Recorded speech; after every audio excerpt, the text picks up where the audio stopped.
Okay, shall I start? Well, it's great that so many of you are interested in this topic. Now, obviously, it's a huge topic. It's going to be a challenge to speak about it in 20 minutes. There are lots of issues that I can't possibly touch on. I'm sure you'll appreciate that. So, as Tom said, there'll be an opportunity for questions at the end. But I realise that for some of you, you'll think, no, she's not answering this. Right, so jot it down and we'll come to it, hopefully. So, is the Bible sexist? Well, certainly. Many people consider the Bible to be a highly sexist myth. It's regarded as little more than a book written by men, for men, about men. But this is not the case. Women are clearly in evidence from Genesis to Revelation. According to Genesis, both male and female are made in God's image and are made to relate personally to God. Now, admittedly, life outside Eden is tough for women. And the Old Testament describes very realistically some of the inequalities and even the horrendous violence of patriarchal cultures that form the background to the text. But women are more visible and portrayed more positively than is often assumed. And most importantly, the Old Testament shows no double standard in the way that women relate personally to God. Now, the coming of Jesus makes that even more explicit. And so what I propose doing is concentrating in this short talk on Jesus' interactions with women, as recorded in the accounts of his life written by Matthew, Mark, Luke, and John. Because, after all, Jesus is absolutely at the heart of the biblical message. And in his behaviour, we can expect to find the Christian attitude to women most clearly expressed. The way that Jesus related to women is absolutely pivotal. Because if he was just another man behaving badly, well, I think we can all give up on the Christian faith. Now, once when I was speaking on a similar topic, one of the women from a sexual equality group launched into an attack on Jesus. And this is what she said. Well, look at Jesus. He didn't teach women the way that he taught the men. He didn't engage in dialogue with them. He relegated them to a passive role. He didn't encourage them to be active like the men. He didn't send them out to spread the gospel. And finally, she concluded, in fact, all that he let them do was wash his feet. Now, these are really serious accusations that deserve very careful consideration. And this is what I want to look at. How did Jesus interact with women? In fact, the most casual reading of the Gospels reveals the visibility and the inclusion of women in Jesus' ministry. And there are many instances of Jesus engaging in dialogue with individual women and of teaching them. One of the longest conversations is the one that's depicted in this painting. It's a conversation with a Samaritan woman at a well. Now, incidentally, I'm using paintings of some of these events in case you're not very familiar with the accounts. They're mainly, not exclusively, but mainly 17th century Dutch history paintings. This first one's a Rembrandt. Now, in some ways, using paintings in this way is hazardous because obviously paintings carry their own interpretations of events. But I just hope you'll find them helpful. Now, in fact, the most startling aspect of this encounter is that it took place at all. This is where we have to go back into the mindset of the first century, not just look at it with our 21st century eyes. because there was deep animosity between the Jews and the Samaritans for historical, racial, and religious reasons. And it was very unusual for a Jew to converse at any length with a Samaritan. What could we think of today that might be a comparable? Well, yeah, you think of an example of two groups of people that you really wouldn't expect to have a conversation today. From the perspective of a first-century Jewish rabbi, this woman was unclean. And yet what's interesting is that Jesus deliberately breaks with convention by beginning the conversation when he asks the woman for a drink. Now, she's shocked. She says to him, "You're a Jew, and I'm a Samaritan woman. How can you ask me for a drink?" She knows well that for a Jewish man to be asking this was unheard of. And in the eyes of a devout Jew at the time, Jesus would be polluting himself by drinking from the same vessel as a Samaritan woman. And what's interesting, too, is that John, who recorded this event, records that the disciples, too, were surprised when they come back, because Jesus was on his own. They'd gone off into the nearby town to buy food. And when they come back, they're shocked to find Jesus talking in private with a woman. The disciples reflect the gender prejudices of their time. Some of the rabbis of the time actually advised that it was not a good idea for a rabbi to talk with a woman on the street, not even his own wife. And one rabbi in the Talmud makes the extraordinary statement that it's better that the words of the law should be burned than that they should be given to a woman. Now, in fact, this chat beside the well becomes a deep theological, spiritual discussion. We shouldn't underestimate how radical this was. The conversation demonstrates the extent to which Jesus was prepared to break with first-century practices, to respond to this woman's questions as she struggles to understand who he is. Now, the exchange between Jesus and the Samaritan woman was not an isolated incident. Luke records on another occasion, as Jesus and his disciples were on their way, he came to a village where a woman named Martha opened her home to him. She had a sister called Mary, who sat at the Lord's feet listening to what he said. But Martha was distracted by all the preparations that had to be made, and she came to Jesus and said, "Lord, don't you care that my sister's left me to do the work? Tell her to help me." Now, I don't know how you'd expect Jesus to respond to that. You might expect him to say, "Well, you have been sitting here rather a long time. Do you think you better give her a hand?" But he doesn't. What he says is this: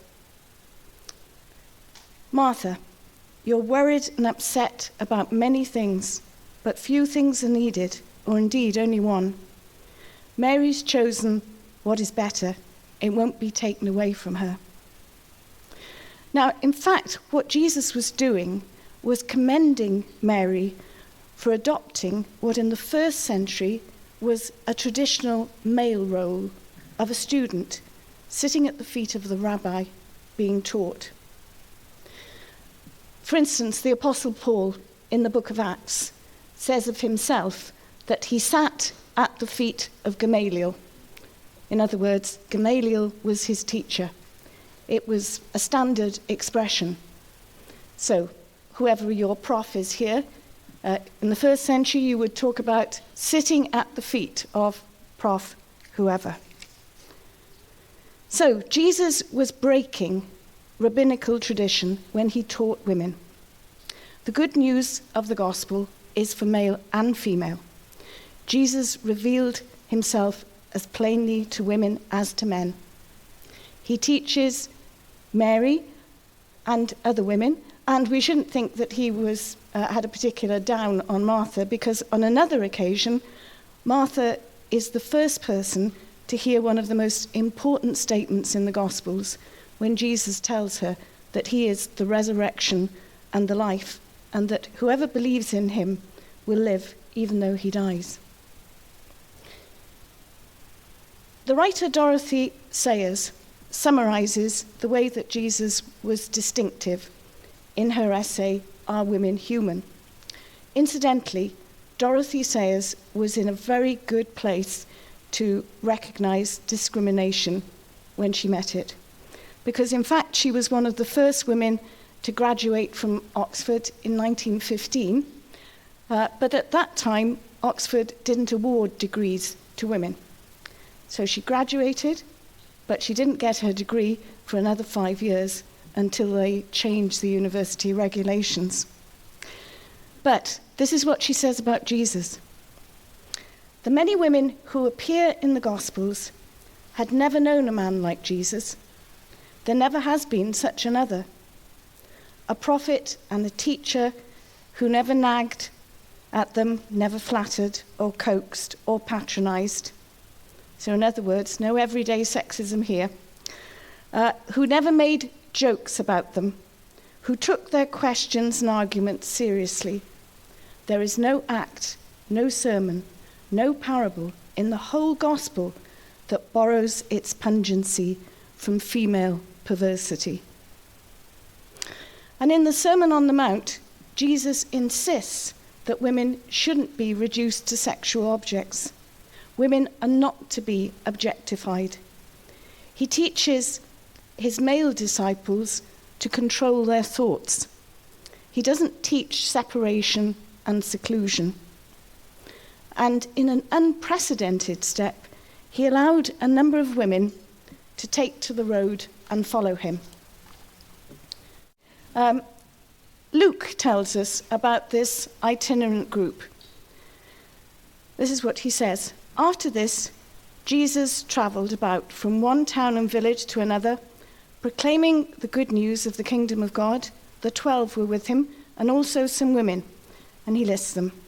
Mary, called Magdalene, Joanna, the wife of Chusa, the manager of Herod's household. So this was a woman who came from the very seat of the opposition to Jesus. Susanna and many others. These women were helping to support them out of their own means. So there were obviously some wealthy women there, I presume. Now, this was revolutionary. Jesus knowingly overthrew custom when he allowed women to follow him in this way.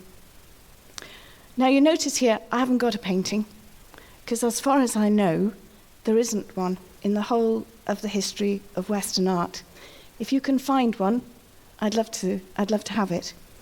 Because this has been largely overlooked, that the women were actually there following in the same way as those male disciples were. So, how about the foot washing? Many of the religious leaders found Jesus' acceptance of those they considered marginal in society very offensive. And the foot washing incident is a case in point. Jesus incurred the disapproval of the religious leaders by allowing a woman to anoint him. Now, this is a 19th century painting that captures, I think, something of the outrage incurred by the woman's actions. The French painter Béraud has contemporized the account of the anointing in Luke's Gospel and transposed it to a smart Parisian dinner party.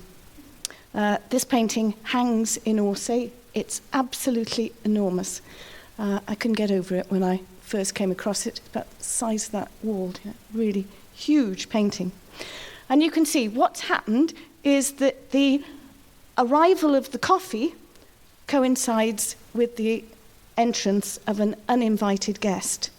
This fashionably dressed woman who's thrown herself at Jesus' feet. And this fashionably dressed woman is Béraud's version of the unnamed woman who, according to Luke, brought an alabaster jar of perfume to anoint Jesus' feet as he dined at the house of Simon the Pharisee.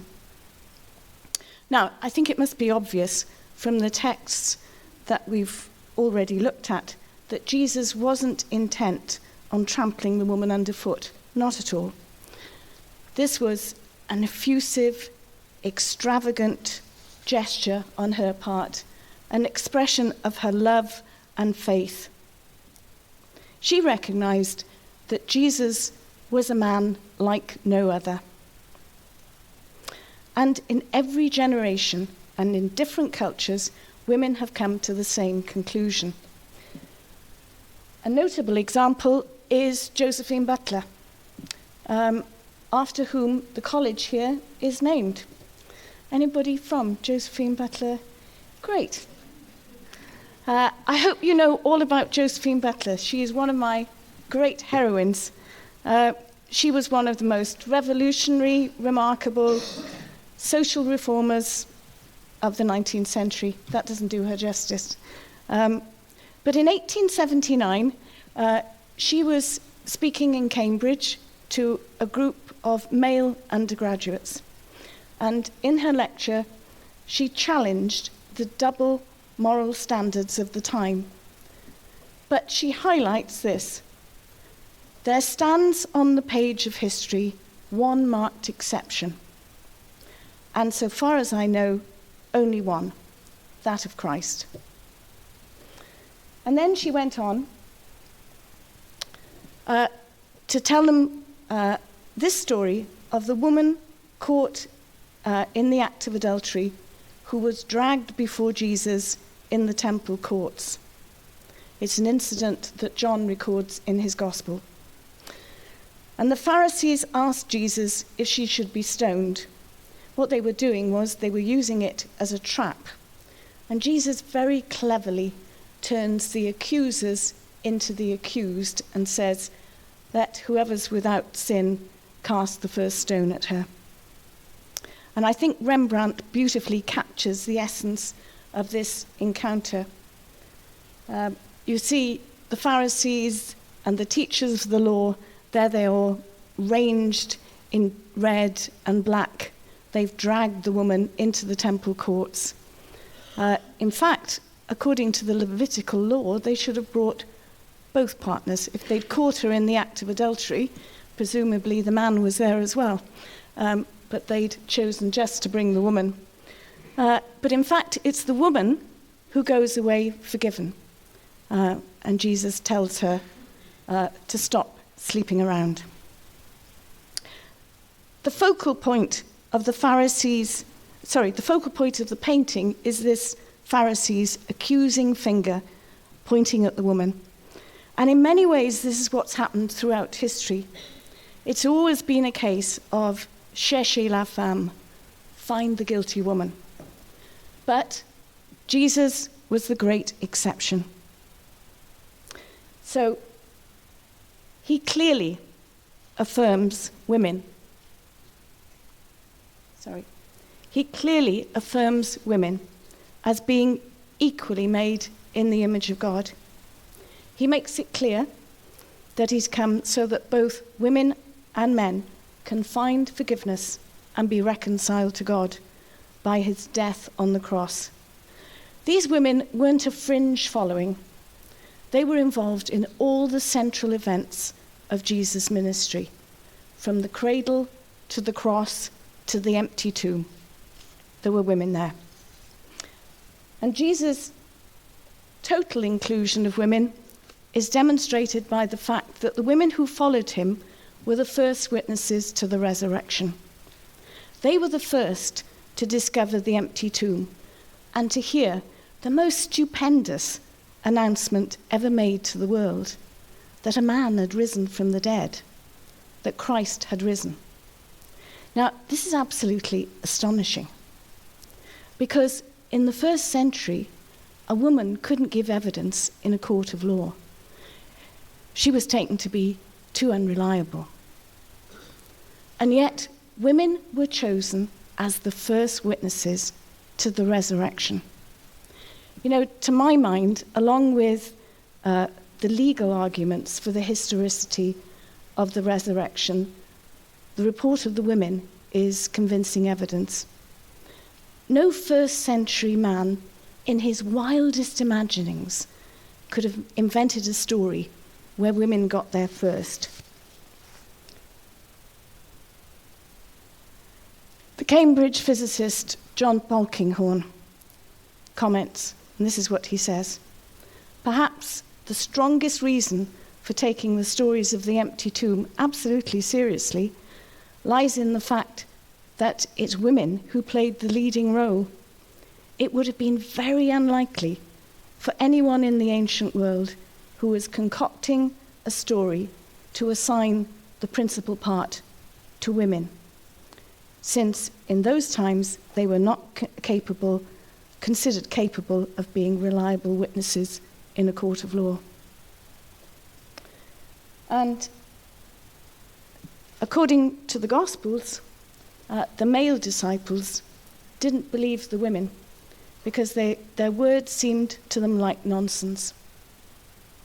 And Mark records that later Jesus rebuked the 11 for their lack of faith and their stubborn refusal to believe those who'd seen him after he'd risen. So, throughout Jesus' ministry, he was positive and affirming in his interactions with women. His attitudes run counter to those of any culture. Women from different social backgrounds, from within Israel, from outside, from the surrounding nations, sat at his feet, listened to his teaching, were healed, forgiven, followed him. Jesus' disciples found his attitude to women unsettling, and their reactions provide an indication of the extent to which Jesus' interactions with women were a departure from the norm. Jesus' treatment of women is just one aspect of his perfect life. No man before or since has behaved as he did. You know, I often think that only God in the flesh could have behaved in a way that was so completely free of sexism. So I would urge you to examine the facts for yourself. One of the best places to start is in John's Gospel. And I can see that the CU have put out John's Gospels on all the seats. A good place to start is with that conversation between Jesus and the Samaritan woman, which you'll find in chapter 4. And it's worth processing the implications of Jesus' exceptional behavior. We can't just dismiss him as being more enlightened than other men, you know, someone who was kind to women and children, because he claimed to be much more than that. In the conversation with the Samaritan woman, he told her that he was God. She struggled to understand him. At first, she was suspicious. She thought he was up to no good. I mean, it was a standard pickup point at a well. Perhaps he was a bad man. Then when he started to talk about living water, she misunderstood his metaphor for eternal life and thought he was a bit crazy. But finally, she came to the conclusion that he was who he claimed to be. So, bad, mad, or God. Those are the only options we have, really. Bad, mad, or God. Okay. Great, thanks, Sam.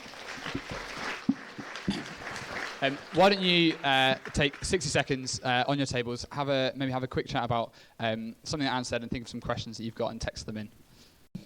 Great, so a common theme among the questions so far is about Paul. So one of the questions, which kind of encapsulates all of them, says, in 1 Corinthians 14:33-34, it says, "As in all the churches of the Holy One, women should keep silent in the churches, for they are not allowed to speak, but they should be subordinate even as the law says." We've heard from the Gospels, but how do you respond to this attitude from Paul, a major leader in the early Christian movement? Is it not contradictory to what you're saying about how Jesus treated women. Right, thank you. As you can see, I anticipated some questions on Paul. Yeah, good question. Very predictable, but a good question, because it's a very obvious one to ask. Am I still... Is this loud? Yeah. Yeah, I think the great problem is when it comes to Paul that we've read him selectively. So, two passages in particular, the one in 1 Corinthians 14 and the one in 1 Timothy 2, have been lifted out of context and made to bear enormous weight. So before I come directly to, there were 3 about 1 Corinthians 14 right there. Right, before I come to that, let me just point out a couple of things that Paul did and did not say, because that really helps to put it a bit more in context. I don't think for a minute that Paul was the great misogynist he was made out to be. I think we've got Paul completely wrong, actually. Right, first of all, what he does, he doesn't narrowly stereotype in the sense that there are no narrow gender stereotypes. For instance, he tells all believers to be strong in the Lord and all believers to be kind and gentle, regardless of whether they're male or female. And then, apart from that, he makes some truly radical statements, which are quite astonishing, coming from somebody who'd been trained as a rabbi. For instance, writing to the church in Corinth, this is in 1 Corinthians 7, he says, the wife's body belongs to the husband. Right, well, you'd expect him to say that. It's good patriarchal thinking. It's what every culture has basically taught up to about 19th, 20th century. But then he goes on to say he does exactly the same for the in regard to the man's body. He says, and the man's body belongs to the wife and to her alone. He uses exactly the same verb in the Greek. So when he's talking about that, he's talking about the most radical reciprocity. There's nothing like it anywhere in any other ancient document. The other thing is that actually, before we look at him apparently silencing women, there were women who clearly were involved in all sorts of ministries. So women were praying alongside men at Pentecost, at the beginning of Acts. They clearly prophesied. He talks about, well, in Acts that's listed, and Paul talks about it himself in his letter to the Corinthians in chapter 11, so just before you come on to 14. So if he is telling women to be silent in chapter 14, he's actually contradicting himself and what he said a couple of chapters previously. And then Romans 16, you've got a great list of women that played a significant part in the early church in Rome. There's Phoebe, that is described as a diakonos. Now that's the male term, deacon. She's also described as a prostasis or a protectress. Then he goes on to talk about Priscilla and Aquila, and they're described as co-workers. The same is true of those two women, Euodia and Syntyche, in Philippians 4. In Romans 16, he mentions Mary, Persis, who worked hard. Tryphena and Tryphosa, also described as workers. And then there's Junia, and there's a lot of controversy about Junia, who's described as outstanding amongst the apostles. Now, whether that's actually a male or female name is a subject of many scholarly articles. But clearly, all these women were recognized as playing a very significant part in the early church. Now, I'm sure they weren't just making the tea. or the sandwiches. They were communicating. They were opening their mouths and communicating the gospel. So why are there so many different interpretations of Paul? Well, we can't always identify the context into which Paul was writing. We don't know exactly the problems that he was addressing in the early church. Sometimes there are ambiguous references that, again, we don't know exactly what he was talking about. They presumably are pertinent to that particular situation. So, for instance, in the passage you mentioned, 1 Corinthians 14, he says that women should remain silent in the churches. They're not allowed to speak, but must be in submission as the law says. Now, which law? What law is he talking about? There isn't an obvious law that he's referring to. The same is true of 1 Timothy 2, where he says that women will be changed through childbearing if they continue in faith, love, and holiness with propriety. And what does he mean by that? He clearly doesn't mean that in some sense childbearing is salvific. And, it just isn't true that, godly women don't die in childbirth. I remember once staying in the house of some Norwegians and flipping through a history of Norwegian missions, as one does. And what was interesting was that the men on the mission field tended to have 2-3 wives because the wives died off and they were all dying in childbirth, in terrible situations on the mission field. Now, you can't tell me that all those fine Norwegian missionaries, it just is ridiculous to think that applies to them. And then thirdly, can be a problem with translation. There's a particular problem in 1 Timothy 2 about I don't permit a woman to teach or assume authority. It's the word that's used for authority, authentine, because this is the only time that word appears in the New Testament, and it doesn't appear in any other documents for a while. So it's difficult to know exactly how to translate it. The more common word for having authority is exousian. So, context, ambiguities in the text, translation. So a mistake to be over-dogmatic. When it comes to 1 Corinthians 11, you have to reconcile 1 Corinthians 11 with 1 Corinthians 14, because he's talked in 1 Corinthians 11 about the women prophesying. So, the different ways that people have tried to reconcile these. Now, this is probably getting a bit theological, but the verses in 14 can be taken to be an absolute prohibition on women speaking, but this would contradict 11. Are they describing different gatherings? Possibly, but that's not clear.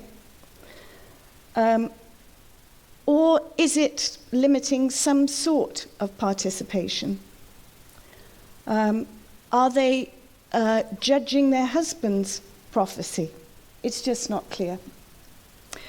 But I think what's worth pointing out, and I think this is the best way to look at it, is that actually it's part of a series of commands. Paul, in 1 Corinthians 14, talks to 3 different groups of people. And in each case, he tells each of them to be silent. In the Greek, it's exactly the same. Sometimes the command to women comes over more strongly in our translations. He tells those who are prophesying, if somebody else wants to prophesy, they should sit down, be silent. He tells people speaking in tongues, if there isn't an interpreter there, they should be silent. And then he tells the women. So it's a third conditional, I would argue. The other 2 are very clearly conditional. In this case, we don't know exactly what the condition is. Perhaps, because it's all to do with order in worship, perhaps the most likely explanation is that because the women were separate from the men, as they still are in many synagogues, that they were shouting out and, creating a disruption during the service. Possible.